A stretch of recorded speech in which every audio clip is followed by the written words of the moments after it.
నమస్కారం, orange news కి స్వాగతం. హెడ్లైన్ చూద్దాం.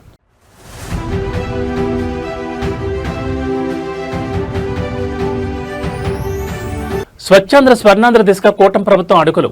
నెట్టింట డిజిటల్ ప్రచారం శరవేగం.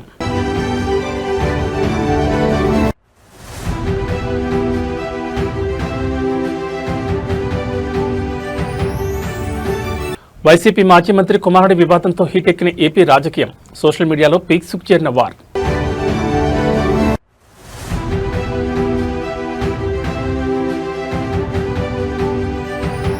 కార్టూనిస్ట్ శేఖర్ మెమోరియల్ అవార్డ్స్ 2026 వేడుకలో కేటీఆర్. సోమాజిగూడ ప్రెస్ క్లబ్లో సాహిత్య హంగులు.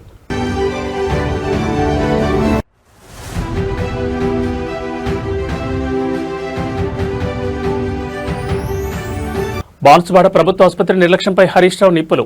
నిమ్స్లో బాలింతల పరామర్శ. ఇక డీటెయిల్స్ చూస్తే, ఆంధ్రప్రదేశ్ రాష్ట్ర సమగ్ర ప్రగతి, పర్యావరణ పరిరక్షణ లక్ష్యంగా కూటమి ప్రభుత్వం సరికొత్త సంకల్పంతో ముందుకు సాగుతోంది. ఇందులో భాగంగా స్వచ్ఛాంధ్ర స్వర్ణాంధ్ర అనేది కేవలం ఒక ప్రభుత్వ కార్యక్రమం మాత్రమే కాదు, రాష్ట్రంలోని ప్రతి పౌరుడు తమ దైనందిన జీవితంలో భాగం చేసుకోవాల్సిన ఒక గొప్ప జీవన విధానం అంటూ సోషల్ మీడియా వేదికగా సాగుతున్న డిజిటల్ ప్రచారం ఇప్పుడు అందరినీ ఆకట్టుకుంటోంది. స్వచ్ఛత అనేది ప్రతి ఒక్కరి కనీస బాధ్యతని, స్వర్ణాంధ్ర నిర్మాణం ప్రతి పౌరుడి సంకల్పం కావాలని కూటమి నేతలు పిలుపునిస్తున్నారు.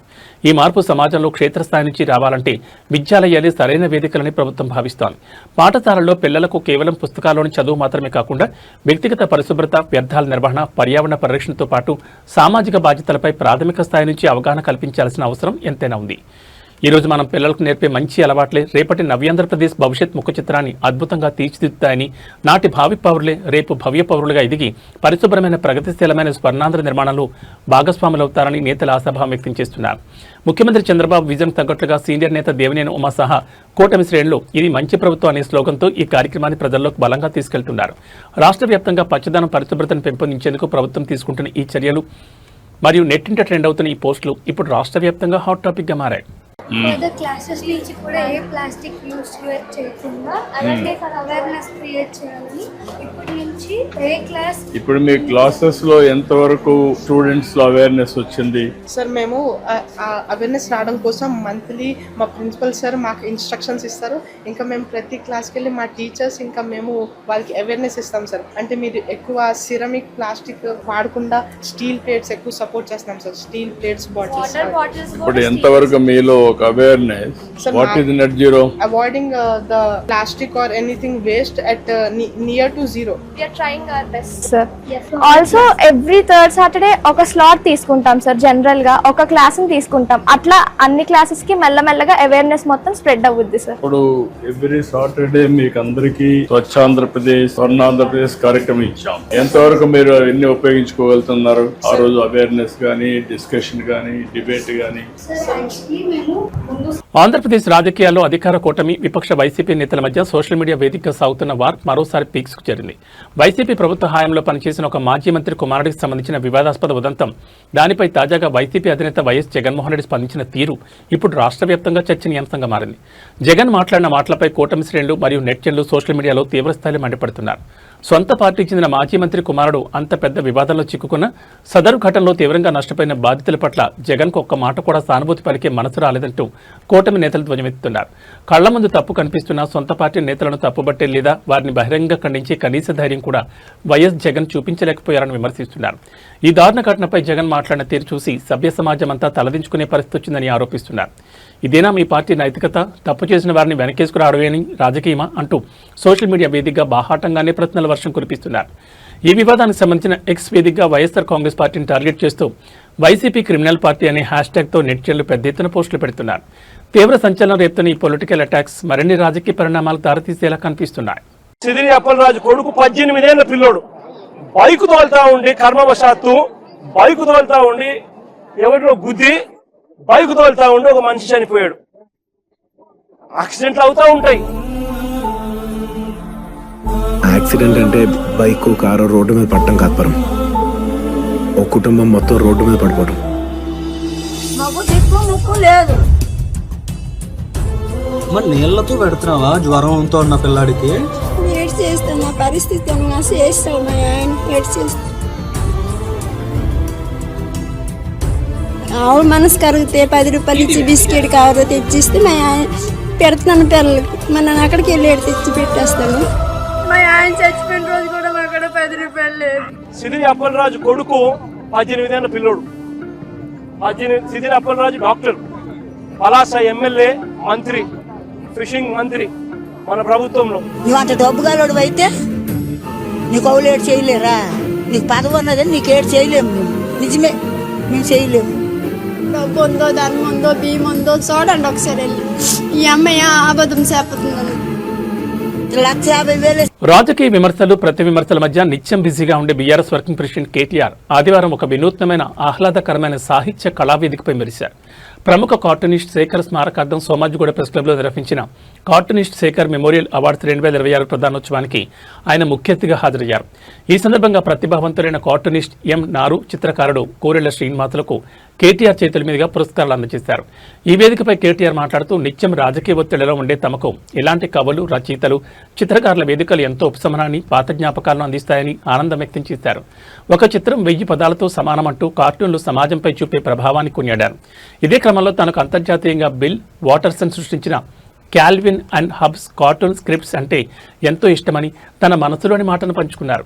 అలాగే తెలుగులో ఈనాడు, శ్రీధర్, సాక్షి శంకర్ వంటి ప్రముఖుల ప్రతిభను ప్రశంసించారు. దేశంలో ప్రస్తుతం మహాత్మా గాంధీ చూపిన సిద్ధాంతాల అవసరం ఎంతైనా ఉందన్న కేటీఆర్ మత విశ్వాసాలు వ్యక్తిగతమని, పరస్పర గౌరవంతో సమాజం ముందుకు సాగాలని ఆకాంక్షించారు. ముఖ్యంగా తెలంగాణ ఉద్యమ సమయంలో కార్టూనిస్ట్ శేఖర్ గీసిన చిత్రాలు ప్రజల్లో ఉద్యమ స్ఫూర్తిని రగిలించాయని కేటీఆర్ గుర్తు చేసుకున్నారు. తీవ్ర అనారోగ్యంలోనూ తెలంగాణ బిల్లు పార్లమెంట్లో ఆమోదమైన రోజున శేఖర్ గణపాట్కు వెళ్లి ఆనందించిన ఘటన తనను ఎంతో కదిలించిందన్నారు. అయితే జూన్ 2, 2014 తెలంగాణ రాష్ట్రం ఏర్పడకముందే ఆయన మరణించడం దురదృష్టకరమన్నారు. జీవితంలో గెలుపోటములు సహజమని, అధికారంలో ఉన్నా లేకపోయినా ప్రజలకు మేలు చేయడమే ప్రజాప్రతినిధుల కర్తవ్యమని స్పష్టం చేశారు. వచ్చే ఏడాది నుంచి ఈ అవార్డుల వేడుకను ప్రెస్ క్లబ్లో కాకుండా రవీంద్ర భారతిలో మరింత వైభవంగా నిర్వహించేందుకు తన వంతు పూర్తి సహకారం అందిస్తారని కేటీఆర్ హామీ ఇచ్చారు. అందరికీ నమస్కారం. గౌరవనీయులు, పెద్దలు, ఈరోజు శేఖర్ గారి మెమరీలో వారి స్మారకార్థం ఇస్తున్న ఈ పురస్కారాల కార్యక్రమానికి అధ్యక్షత వహిస్తున్న ప్రొఫెసర్ రఘు గారు, గౌరవనీయులు ఈరోజు స్మారకోపన్యాసం చేసిన పెద్దలు ప్రొఫెసర్ బెల్లి యాదయ్య గారు, అట్లాగే పురస్కార గ్రహీతలు పెద్దలు శ్రీ కోరెళ్ల శ్రీనివాస్ గారు, శ్రీ నారు గారు, అలాగే ఈరోజు ఈ కార్యక్రమానికి నన్ను ఆహ్వానించిన పెద్దలు గౌరవనీయులు ప్రముఖ కార్టూనిస్ట్, మీ అందరికీ సుపరిచితులు, ఆప్తులు, గౌరవనీయులు, ప్రపంచ స్థాయికి తెలంగాణ కార్టూన్ల సత్తాని, తెలంగాణ యొక్క ఆర్టిస్టుల సత్తాని, చిత్రకారుల సత్తాని తీసుకెళ్లిన గౌరవనీయులు పెద్దలు మా శంకరన్నకు, అట్లాగే ఈరోజు ఈ కార్యక్రమానికి మరి మా మిత్రులు 10 ఏళ్ల కిందట కలిసినప్పటికీ ఇప్పుడు గుర్తుపెట్టుకుని మరి నాకు రాజకీయ నాయకులు అంటే పెద్ద ఇష్టం లేదని మొహమాటం లేకుండా అది కూడా మైక్లోనే చెప్పిన మా పొలిటికలీ ఇన్కరెక్ట్ బట్ కరెక్ట్ ఆలోచన విధానం ఉన్న మా రమేష్ గారు, అట్లాగే ఈరోజు ఈ కార్యక్రమానికి నన్ను ఆహ్వానించిన సోదరుడు, మాకు ఢిల్లీ నుంచి మిత్రుడు, శేఖరన్న తమ్ముడు కంబాలపల్లి కృష్ణ గారు, అట్లాగే శేఖరన్న మరి ఆరాధించిందేమో చిత్రకళని, బట్ పెళ్లి చేసుకుంది చంద్రకళ గారిని, చంద్రకళ గారికి, అట్లాగే వారి కుమారుడు నందు, వారి కుమార్తె చేతన, వారి మనవడు యునీక్. నేను ఈ పేరు ఎక్కడ వినలేదు ఇదివరకు, ఫస్ట్ టైం వింటున్నా. మనమడి పేరే యునీక్. సో తమ్ముడు యునీక్కి, అట్లాగే వాళ్ళ చెల్లెలు స్వేచ్ఛకి, అట్లాగే ఈరోజు ఇక్కడికి విచ్చేసిన మిత్రులందరికీ మరి హృదయపూర్వకంగా నమస్కారాలు. ప్రెస్ క్లబ్లో ఉండే ప్రెస్ మిత్రులందరికీ కూడా ప్రత్యేకంగా నమస్కారాలు. మాకు తెల్లారు లేస్తే రాజకీయాల్లో నువ్వెంత అంటే నువ్వెంత, నీ బతికెంత అంటే నీ బతికెంత, తెల్లారు లేస్తే మాకు అదే పంచాయతీ ఉంటుంది. కానీ మీరు అంటున్నారు రఘు గారు ఏదో సమయం ఇచ్చారు, అమూల్యమైన సమయం అది ఇదని. నిజంగా చెప్పాలంటే ఒక 2 గంటలు ఇక్కడ నేను దాక్కున్నాను అనుకోవచ్చు. ఆ లొల్లి నుంచి, ఆ లొల్లి, ఆ బొబ్బ, ఆ రొద, తెల్లారలేస్తే వాడెంత తిట్టాడు నేనెంత తిట్టాలి అనే ఒక కాంపిటేటివ్ స్పిరిట్ ఏదైతే ఉంటుందో దాని నుంచి దూరంగా తెలంగాణ ప్రభుత్వ వైద్య రంగంలో జరిగిన ఒక ఘోరమైన వైఫల్యం ఇప్పుడు రాష్ట్ర వ్యాప్తంగా కలకలం రేపుతోంది. కామారెడ్డి జిల్లా బానుస్వాడ ప్రభుత్వ ఆసుపత్రిలో డెలివరీ అయిన తర్వాత వైద్యుల నిర్లక్ష్యం వల్ల వికటించిన వైద్యం కారణంగా తీవ్ర అనారోగ్యానికి గురై ప్రస్తుతం హైదరాబాద్ నిమ్స్ ఆసుపత్రిలో ప్రాణాలతో కొట్టుమిట్టాడుతున్న బాలింతను మాజీ ఆరోగ్య శాఖ మంత్రి బీఆర్ఎస్ ఎమ్మెల్యే హరీష్ రావు పరామర్శించారు. నిమ్స్ ఐసీయూలో చికిత్స పొందుతున్న బాధితులను వారి కుటుంబ సభ్యులను కలిసి ధైర్యం చెప్పిన అనంతరం హరీష్ రావు మీడియాతో లైవ్లో మాట్లాడుతూ కాంగ్రెస్ ప్రభుత్వంపై తీవ్రస్థాయిలో విరుచుకుపడ్డారు. రాష్ట్రంలో ప్రభుత్వ వైద్యం పూర్తిగా పడకేసిందని, బాన్సువాడ ప్రభుత్వ ఆసుపత్రిలో కనీస పర్యవేక్షణ లేకపోవడం వల్లే ఇంతమంది బాలింతల ప్రాణాలు నేడు ప్రమాదంలో పడ్డాయని హరీష్ రావు మండిపడ్డారు. ఆరోగ్య శాఖపై ముఖ్యమంత్రి రేవంత్ రెడ్డికి ఇక్కడి మంత్రులకు అస్సలు సమీక్షలు నిర్వహించే తీరికే లేదంటూ ధ్వజమెత్తారు. నిమ్స్లో అత్యంత విషమ పరిస్థితిలో ఉన్న బాలింతలకు మెరుగైన వైద్యం అందించాలని అధికారులను కోరారు. బాధితులకు ప్రభుత్వం వెంటనే భారీ ఆర్థిక సహాయం ప్రకటించాలని, ఈ ఘటనకు కారణమైన బాన్సువాడ ఆసుపత్రి సిబ్బంది మరియు బాధ్యులపై కఠినపరమైన చట్టపరమైన చర్యలు తీసుకోవాలని హరీష్ రావు డిమాండ్ చేశారు. బీఆర్ఎస్ హయాంలో ప్రభుత్వ ఆసుపత్రులను కార్పొరేట్ స్థాయిలో తీర్చిదిద్దే కాంగ్రెస్ పాలనలో పేదల ప్రాణాలకు రక్షణ లేకుండా పోయిందంటూ హరీష్ రావు చేసిన ఈ కామెంట్స్ ఇప్పుడు సోషల్ మీడియాలో హాట్ టాపిక్ గా మారాయి. తెలుసుకునే ప్రయత్నం కూడా చేయలేదు. ఇప్పటి వరకు దీని మీద పూర్తి స్థాయి విచారణ మంత్రి గారు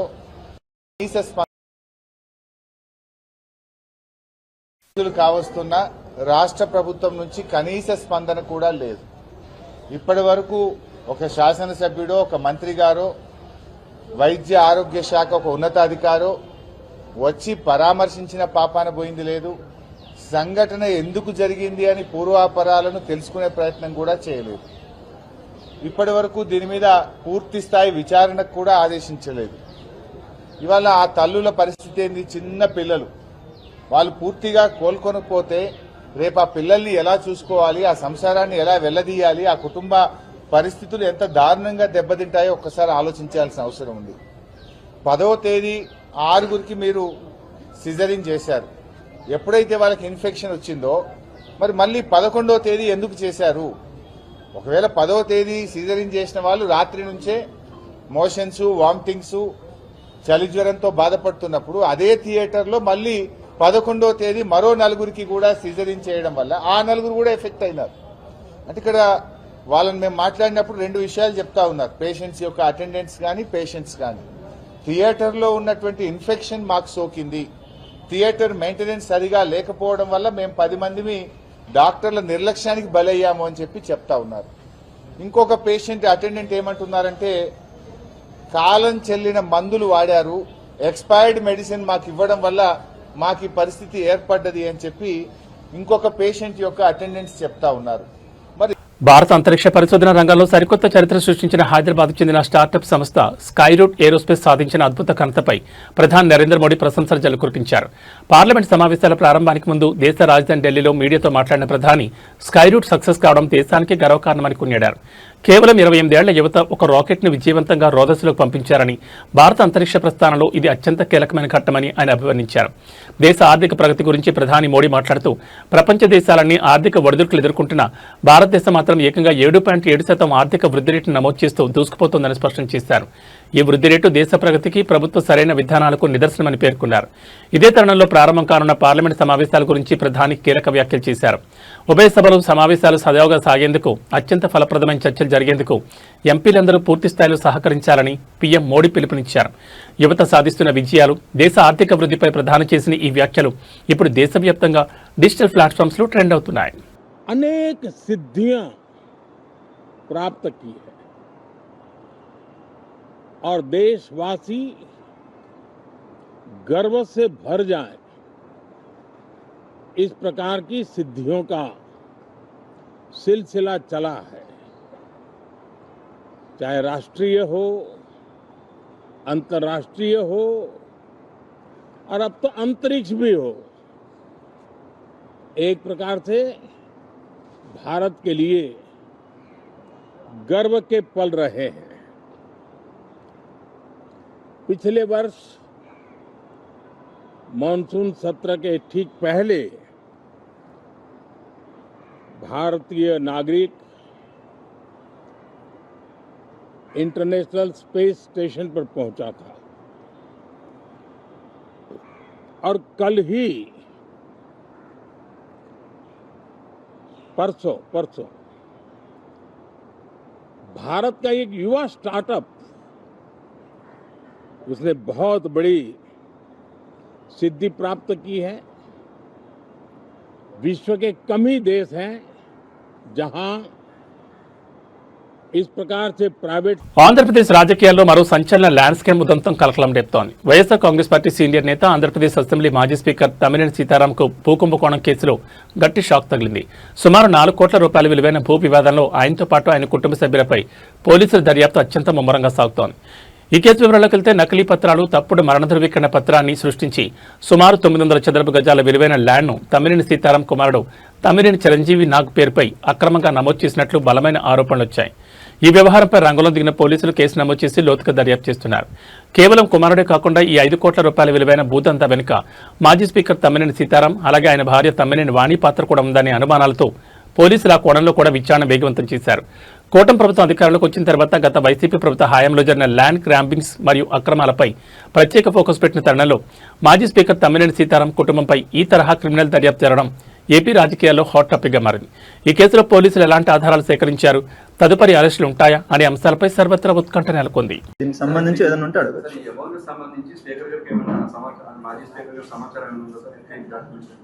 ఖచ్చితంగా ఉంది అండి, 100% వాళ్ళకు ఉంది. వాళ్ళకి ఆ ఇన్ఫర్మేషన్ తెలుసు. ఎందుకంటే వెరీ క్లియర్గా ఈ సైట్ ఓనర్ ఎవరున్నది వాళ్ళకి తెలుసు. ప్లస్ ఎవరైతే సేల్ చేస్తున్నారో ఆ పర్సన్ ఇక్కడ కానే కాదు, ఇక్కడ వ్యక్తే కాదు, జైపూర్ ఒడిశాకు సంబంధించిన వ్యక్తి. ఇప్పుడు అడపాల, ఇప్పుడు ఒక ఫ్యామిలీ సర్టిఫికేట్ మన దగ్గరికి తీసుకొని వచ్చినప్పుడు మీ నాన్న ఎవరు, మీ మదర్ ఎవరు అన్నది బేసిక్ క్వశ్చన్ అడుగుతాం మనం. అందులో వెరీ క్లియర్గా మా నాన్న అంతవరకు గోవిందరాజు అన్న పేరు రాసి ఉంటే ఆ పర్సన్ బ్రతికే ఉన్నారు. ఆ పర్సన్ ఎవరున్నది మీకు అందరికీ తెలుసు. ఇక్కడ నేను చెప్పాల్సిన అవసరం కూడా లేదు. ఇక్కడ లోకల్గా ఏమని పిలుస్తారు, ఎందుకంటే అతనేం అన్నోన్ పర్సన్ కూడా కాదు, అందరికీ తెలిసిన పర్సనే అతను.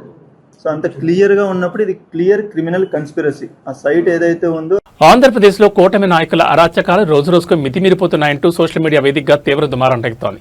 మొన్న గుంటూరు జిల్లాలో జరిగిన ఘటన మరొక ముందే నేడు కడప జిల్లాలో మహిళలపై తెలుగుదేశం పార్టీ నాయకులు జరిపిన దాడి తీవ్ర సంచలనంగా మారింది. కడప జిల్లాలో ఓ స్థల వివాదానికి సంబంధించి టీడీపీ అనుబంధ విభాగం టీఎన్ఎస్ఎఫ్ జిల్లా అధ్యక్షుడు బొజ్జల తిరుమలేష్ ల్యాండ్ సెటిల్మెంట్ పేరిట తీవ్ర అరాచకానికి పాల్పడినట్లు ఆరోపణలు వస్తున్నాయి.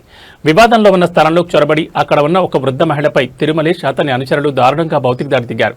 బాధితురాలను ఇచ్చుకెళ్తూ ఆమె జాకెట్ చించేసి తీవ్రంగా అవమానించినట్లు సమాచారం.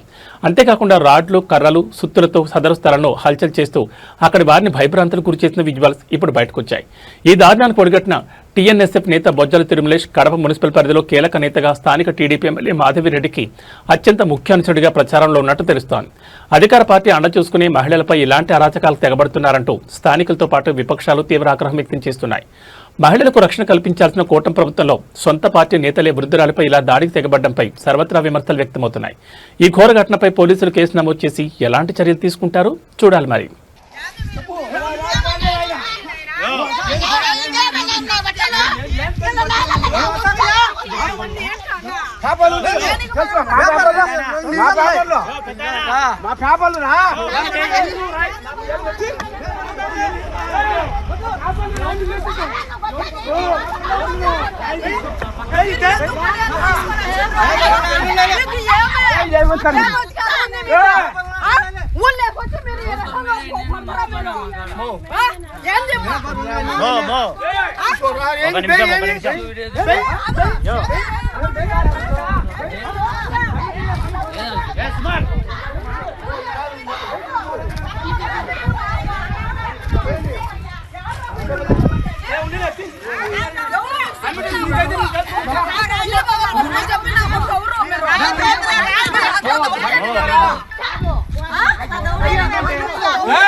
కర్ణాటకలోని బేలూరు హౌసన్ మార్గంలో నడిచే కేఎస్ఆర్టీసీ ప్రభుత్వ బస్సు ఒక యుద్ధ భూమిని తలపించింది.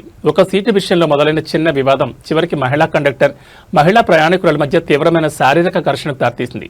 ఒకరినొకరు నెట్టుకుంటూ జుట్టు పట్టుకుని కొట్టుకునే స్థాయికి గొడవ చేరడంతో బస్సులోని మిగతా ప్రయాణికులు తీవ్ర భయాందోళనకు గురయ్యారు. అయితే ఈ ఘటనలో మొదటి కండక్టర్దే తప్పని అంతా భావించినప్పటికీ దీని వెనుక ఒక షాకింగ్ నిజం బయటకొచ్చింది. బస్సు ఎక్కిన మహిళా ప్రయాణికురాలు మధ్యమత్తులో ఉన్నట్లు తోటి ప్రయాణికులు చెప్తున్నారు.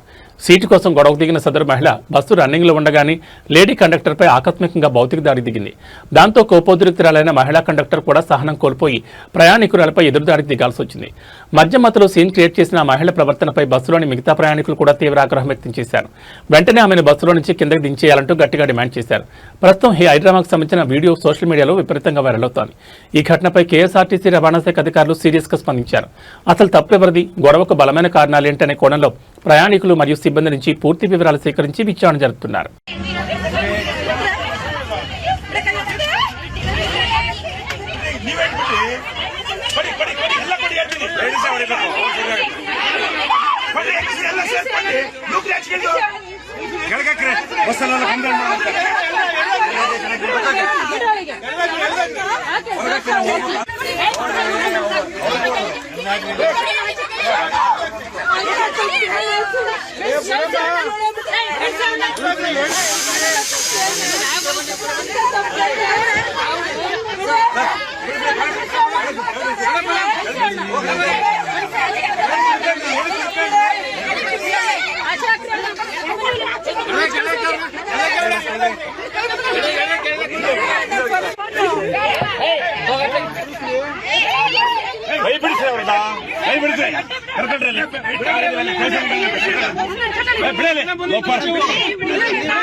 తెలంగాణలో రైతు రుణమాఫీ అంశం చుట్టూ సాగుతున్న రాజకీయాలు ఇప్పుడు మరింత వేడెక్కాయి. ముఖ్యమంత్రి సభలో రైతు రుణమాఫీపై నిలదీసిన ఓ సామాన్య పౌరుని పోలీసులు అక్రమంగా అరెస్ట్ చేయడంపై ప్రతిపక్ష బీఆర్ఎస్ పార్టీ తీవ్రస్థాయిలో ధ్వజమెత్తింది.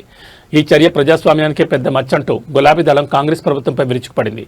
రైతు రుణమాఫీపై ప్రభుత్వం నిత్యం చెప్తున్న మాటలను క్షేత్రస్థాయిలో జరుగుతున్న వాస్తవాలను బేరీజు వేస్తూ సభలో ప్రశ్నించినందుకు ఒక సామాన్య పౌరుణ్ణి రైతును పోలీసులు బలవంతంగా అదుపులోకి తీసుకోవడం తీవ్రంగా ఖండించదగిన విషయమని బీఆర్ఎస్ పేర్కొంది. ప్రజాస్వామ్యంలో ప్రజలకు ప్రశ్నించే హక్కుంటుందని, ఇచ్చిన హామీల గురించి ముఖ్యమంత్రిని అడిగితే ఇలా అక్రమంగా అరెస్టులు చేయడం ఏ రకమైన పాలనని ప్రశ్నించింది. కాంగ్రెస్ ప్రభుత్వం తమ వైఫల్యాలను కప్పిపుచ్చుకోవడానికి పోలీసులను అడ్డుపెట్టుకుని గొంతు నొక్కి ప్రయత్నం చేస్తుందని, భయంతో కూడిన ఇలాంటి చర్యలు ప్రజాస్వామ్యానికి ఏమాత్రం మంచివి కావని బీఆర్ఎస్ హెచ్చరించింది. అక్రమంగా అరెస్ట్ చేసిన సదరు సామాన్య పౌరుని వెంటనే విడుదల చేయాలని డిమాండ్ చేసింది.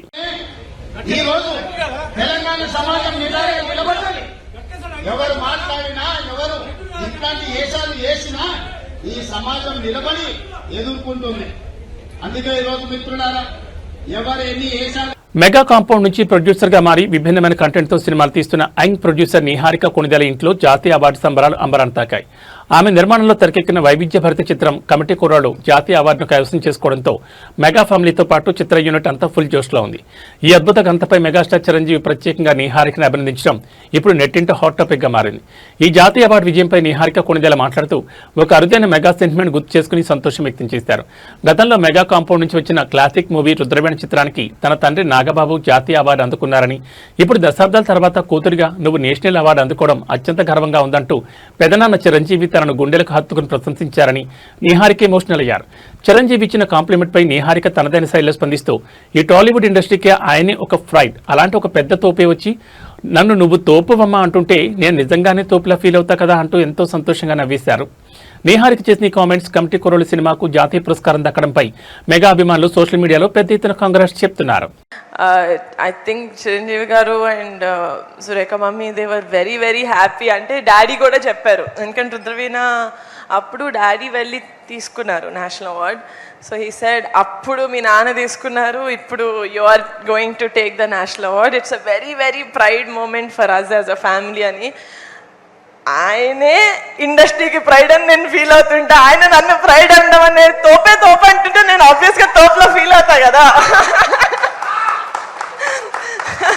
So yeah, I'm very happy, very very happy. And Hyderabad మార్కెట్లో ఇవాళ పసిడి ధరలు స్వల్పంగా పెరిగాయి. అంతర్జాతీయ మార్కెట్ ప్రభావంతో పాటు స్థానిక డిమాండ్ కారణంగా గోల్డ్ రేట్లు స్వల్పంగా ఎగబాకాయి.